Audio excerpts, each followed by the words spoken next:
ओम शांति। प्यारे बाबा ने अपने बच्चों को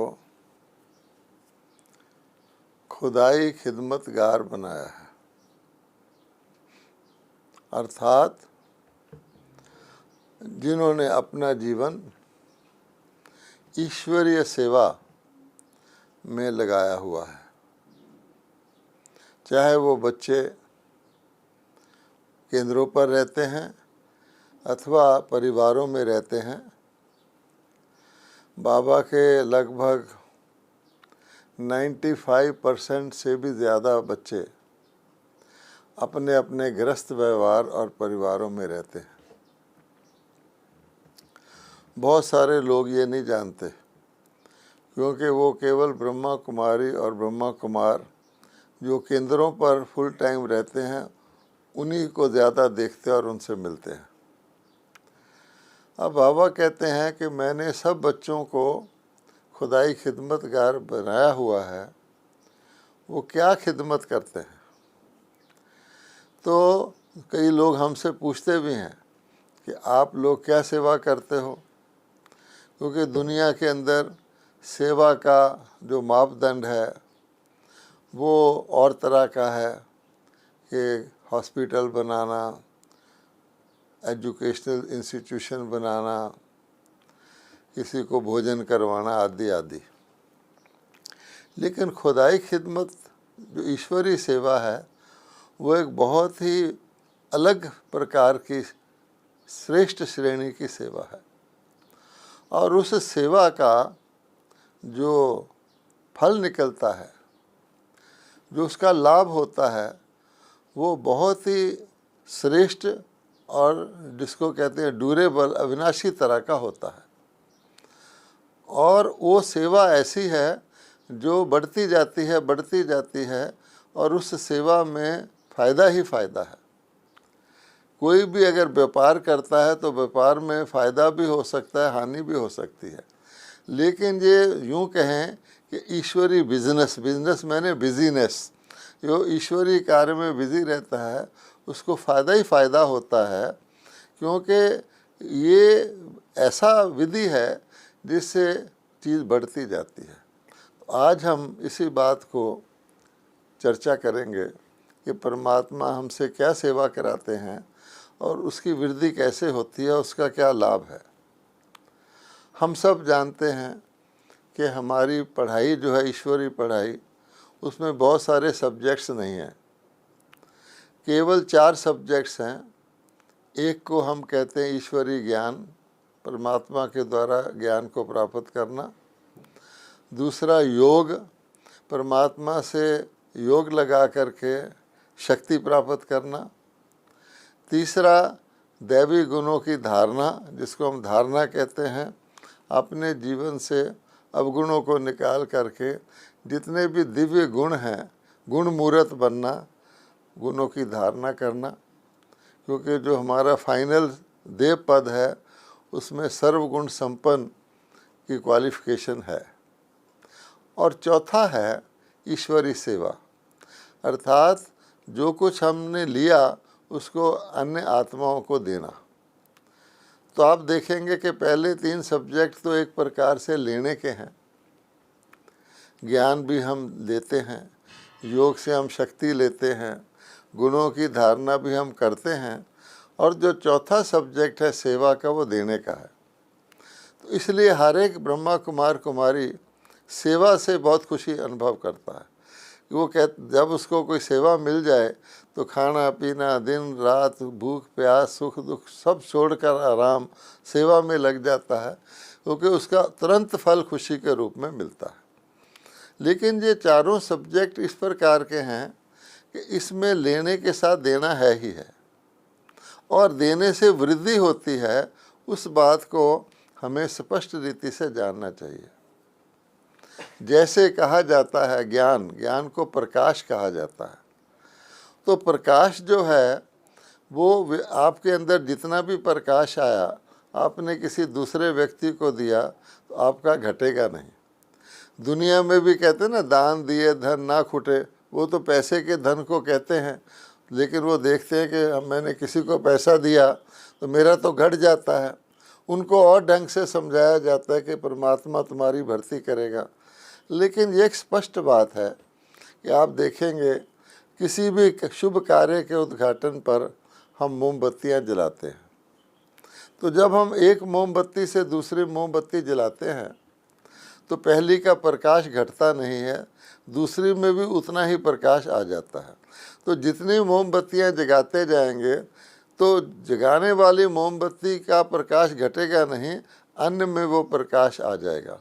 अर्थात हम किसी को ज्ञान देते हैं तो हमारा ज्ञान घटता नहीं है, बल्कि 1 से 2 या जो लोग कहते हैं 1 से 11 और उसके साथ जोड़ते जाओ तो जितनी दीपक जलते जाएंगे उतना प्रकाश बढ़ता जाएगा। और अगर सभी दीपक प्रकाशित हो जाएं तो उसको हम कहते हैं दीपावली हो गई। अब हमारा जो दूसरा विषय है, सब्जेक्ट है, वो है योग। अब योग को अग्नि कहा गया है, जिसको लगन की अगन भी कहते हैं, कि परमात्मा के साथ इतनी गहरी लगन लगाते हैं, जिसको लोग ज्वालामुखी योग भी कहते हैं, तपस्या भी कहते हैं। यानी ऐसी शक्ति जो अग्नि का रूप लेके, कि अग्नि क्या करती है, अग्नि का कार्य होता है भस्म करना। तो अग्नि के अंदर कुछ भी डालेंगे तो अग्नि उसको भस्म कर देगी, पिघला देगी, उसका रंग रूप बदल देगी। लेकिन अग्नि की भी ये विशेषता है कि अग्नि का अपना रूप नहीं बदलता। अग्नि दूसरी चीज़ का रूप बदल देती है, लेकिन अपना स्वरूप उसका वैसा ही रहता है। तो योग की अग्नि जो है वो भी हमारी योग की अग्नि क्या करती है कि हमारे पिछले किए हुए जो पाप हैं, विकर्म है, या आत्मा के अंदर जो किचरा है उसको भस्म करती है। दुनिया के अंदर भी हम देखते हैं कि सुबह के वक़्त कोई सड़क साफ़ करता है, गली साफ़ करता है, उसके जो पत्ते इत्यादि जो कुछ गिरा होता है कूड़ा, उसको कोने में रख के तीली लगा देता है, भस्म कर देता है। तो ये एक आंतरिक स्थिति है। अगर हम अपने विकर्म भस्म करते हैं और दूसरे किसी को भी योग की विधि बताते हैं तो वो भी अपने विकर्म भस्म करने लग जाता है। एक स्थान की अग्नि अगर दूसरे स्थान पर भी जाती है तो दूसरी स्थान भी जलने लगती है, लेकिन पहली अग्नि पे उसका असर नहीं आता, पहली अग्नि भी कायम रहती है। तो ये भी एक ऐसा विषय है जो जितना बढ़ता जाएगा उतना कचरा साफ होता जाएगा। तीसरा हमारा विषय है जिसको हम कहते हैं दैवी गुणों की धारणा। अब दैवी गुणों से जीवन खुशबूदार बनता है, सुगंधित बनता है। गुणों वाला व्यक्ति जो है, हर व्यक्ति उसको आकर्षित होता है और उससे कुछ लाभ लेता है। अब अगर आपने अपना गुण दूसरे को पास ऑन कर दिया तो आपका गुण घटता नहीं है।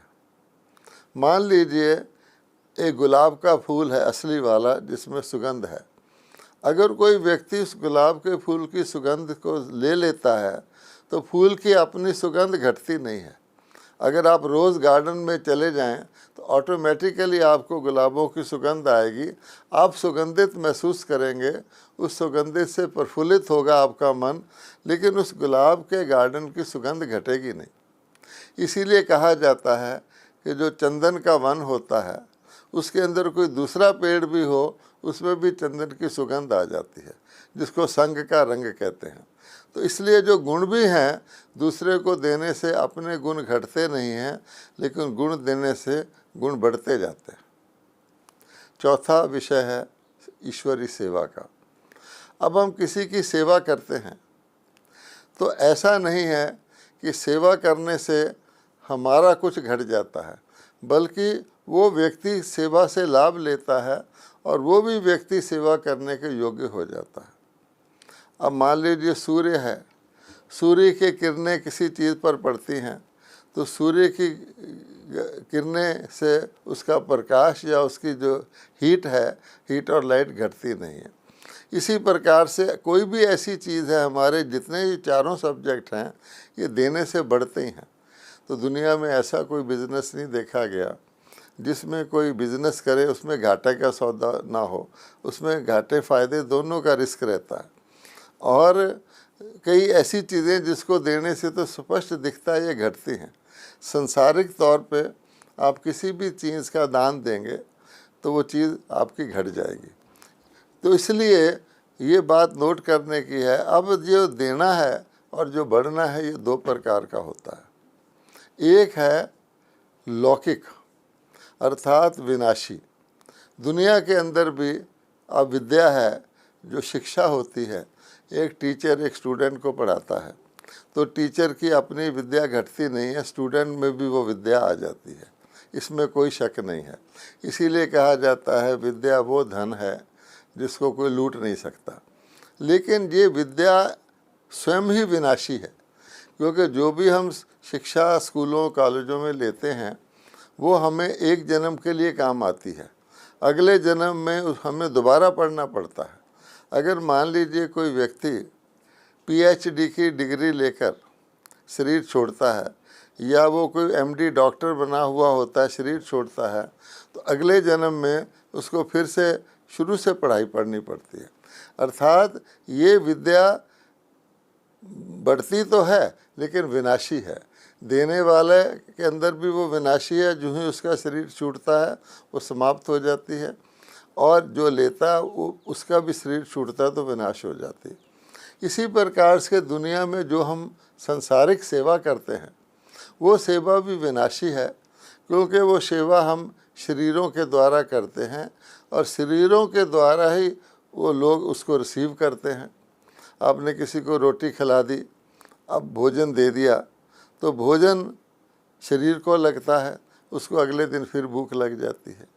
तो इस प्रकार से सबसे श्रेष्ठ सेवा, इसलिए इसको कहा गया खुदाई खिदमत अर्थात ईश्वरीय सेवा।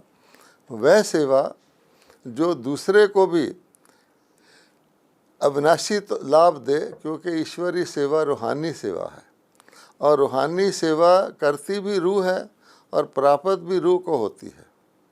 अब ये जो योग अग्नि है जिससे आत्मा शुद्ध हो जाती है, जो ज्ञान है जो आत्मा को उसके अपने अगले जन्मों का, पिछले जन्मों का, यानी सारी सृष्टि की आदि मध्य अंत का, या यूँ कहें मैं आत्मा कहाँ से आती हूँ, कैसे चलती हूँ, वो सारा उसको अविनाशी ज्ञान मिलता है।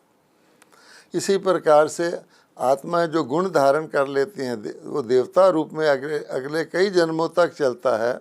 और यहाँ तक कि आज के दिन में भी जो देवी देवताओं की मूर्तियाँ मंदिरों में रखी जाती हैं, यद्यपि उनको बनाने वाले आर्टिस्ट आज की दुनिया के हैं, फिर भी वो उनके अंदर वो गुण भरते हैं, उनके नैनों के अंदर वो दया भरते हैं, शक्ति भरते हैं, हाथ के अंदर वरदान का रूप भरते हैं।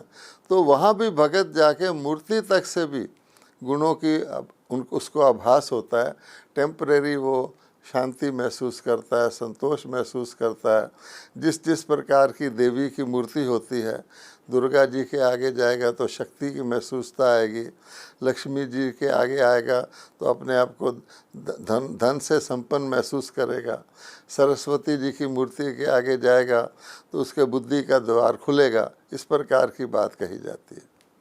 तो इसलिए ये जो 4 सब्जेक्ट हैं, ये चारों के चारों सब्जेक्ट आत्मा को अविनाशी लाभ देते हैं और अन्य आत्माओं को भी अविनाशी लाभ देते हैं। इसलिए अगर जीवन के अंदर कोई व्यक्ति किसी प्रकार की खिदमत, जिसको सेवा भी कहा जाता है, सर्विस भी कहा जाता है, तो अन्य प्रकार की सर्विस और खुदाई खिदमत में हम देखते हैं कि ज़मीन आसमान का फ़र्क है। इसलिए भगवान कहते हैं कि भाग्यशाली आत्माएं हैं जो मेरे द्वारा इन सब्जेक्ट्स को सीख करके खुदाई खिदमत के लायक बनती हैं और जन्म जन्मांतर के लिए अपना भाग्य बनाती हैं।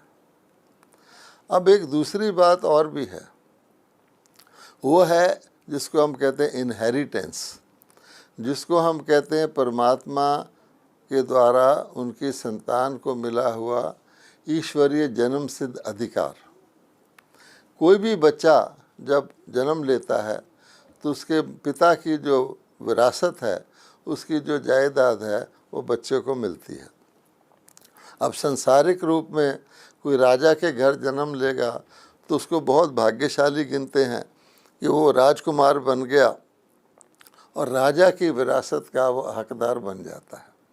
अगर राजा के परिवार में कुछ बच्चे भी हैं तो सारी रॉयल फैमिली कहलाती है और उनको पूरे का पूरे सम्मान और पूरे के पूरे सुख शांति इत्यादि जो भी उपलब्धियां होती हैं उनको प्राप्त हो जाती हैं।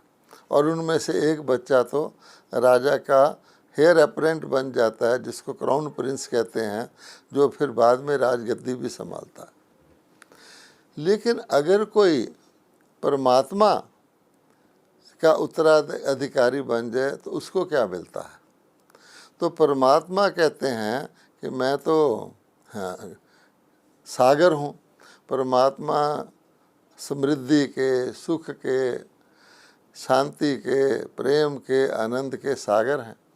अब परमात्मा, यूँ तो सारी आत्माएं ही दुनिया की परमात्मा की अविनाशी संतान कहलाती हैं, लेकिन परमात्मा कहते हैं कि वो आत्माएं अपने आप को अधिकारी गिनती भी नहीं है, ना उनकी स्मृति में है कि हम परमात्मा की संतान हैं।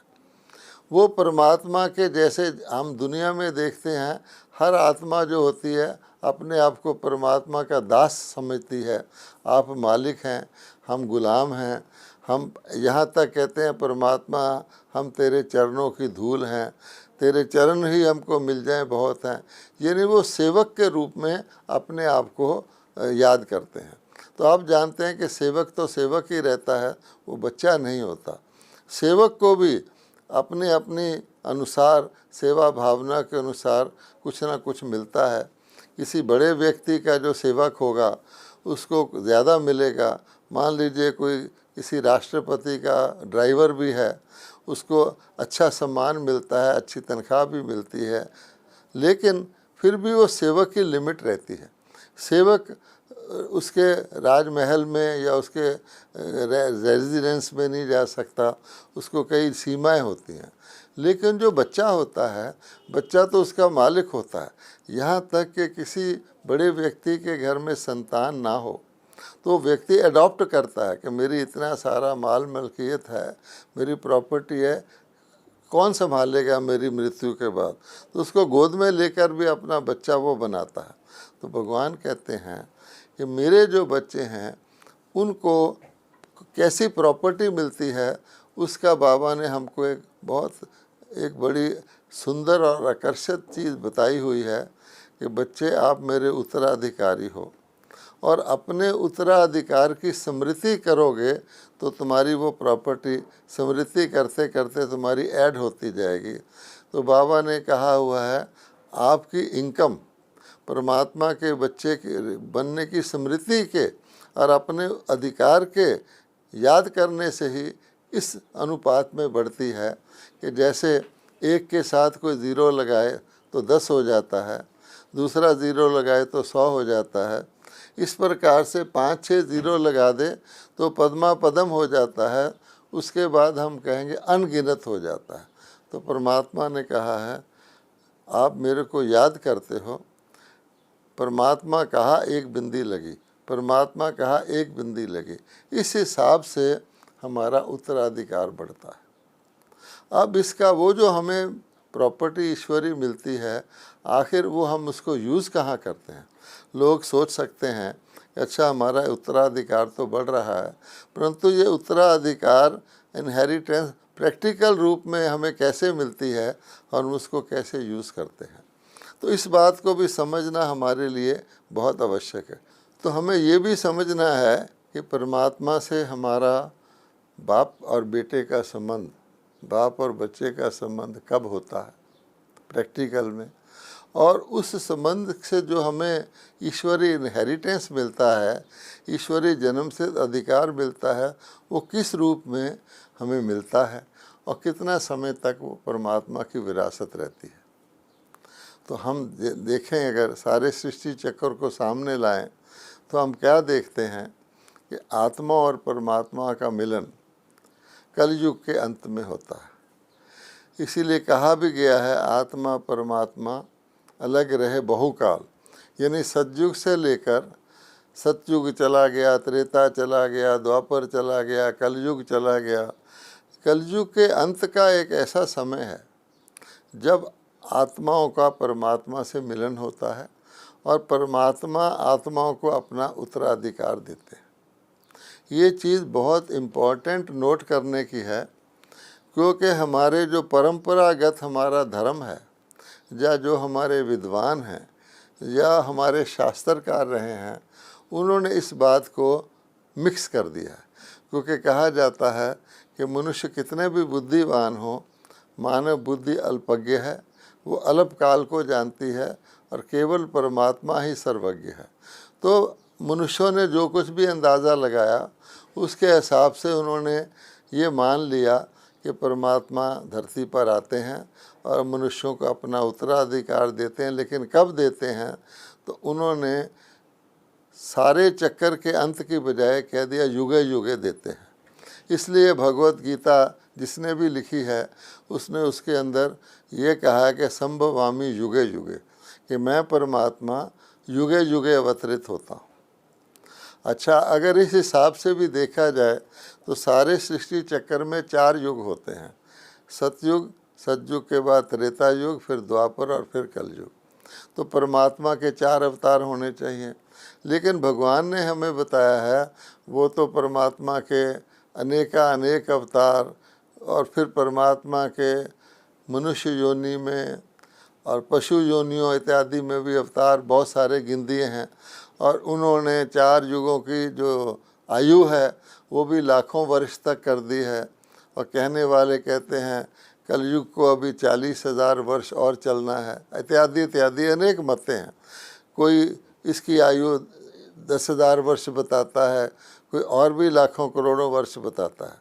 लेकिन भगवान कहते हैं मैं आके बच्चों को सत्य ज्ञान देता हूँ और उन बच्चों को अडॉप्ट करता हूँ कि देखो, सुबह से लेकर शाम तक भले कई पहर होते हैं, उसको हम मॉर्निंग कहते हैं, नून कहते हैं, आफ्टरनून कहते हैं, इवनिंग कहते हैं, प्रभात काल कहते हैं, दोपहर कहते हैं, सायंकाल कहते हैं, फिर रात्रि कहते हैं।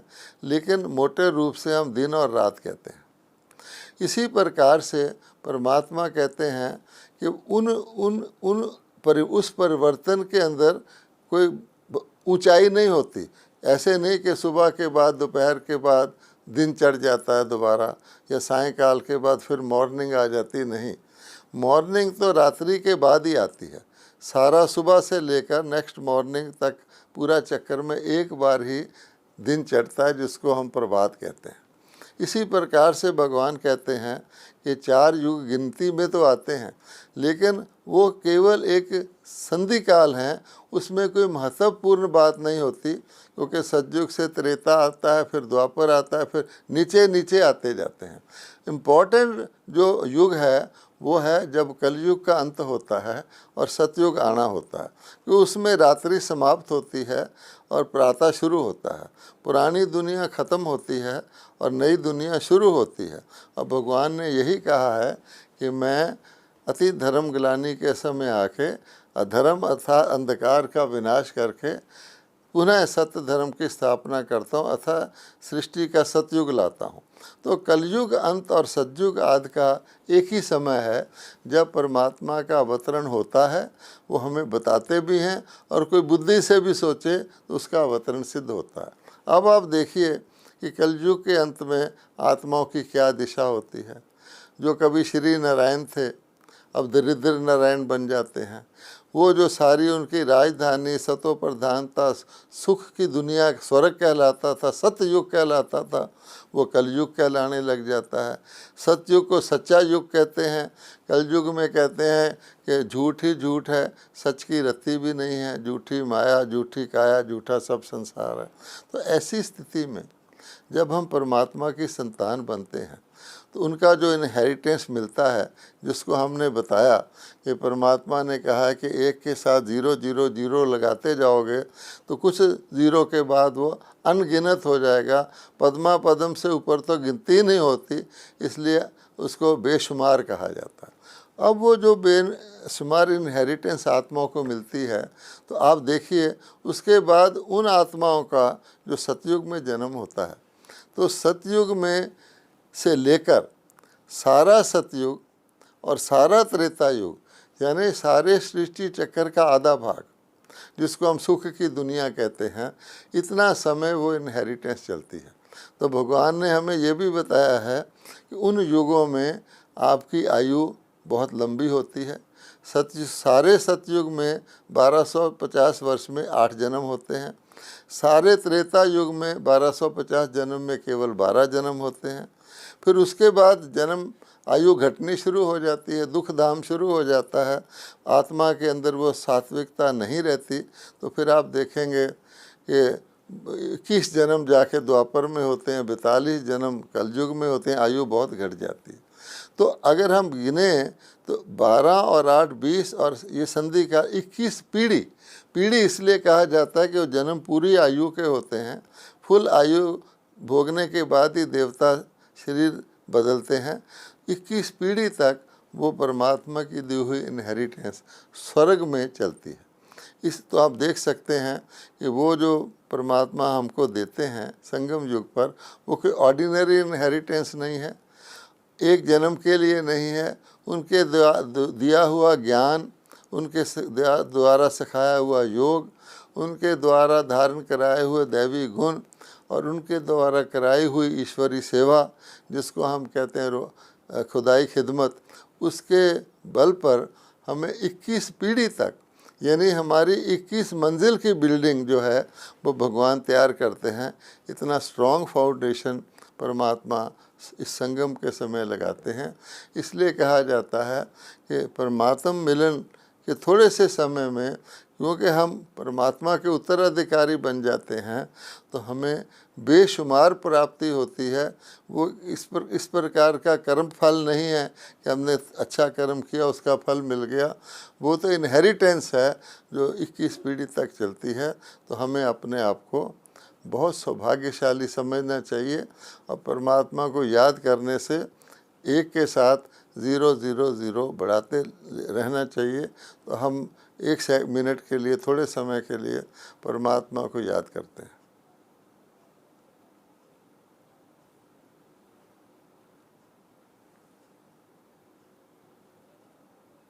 ओम शांति।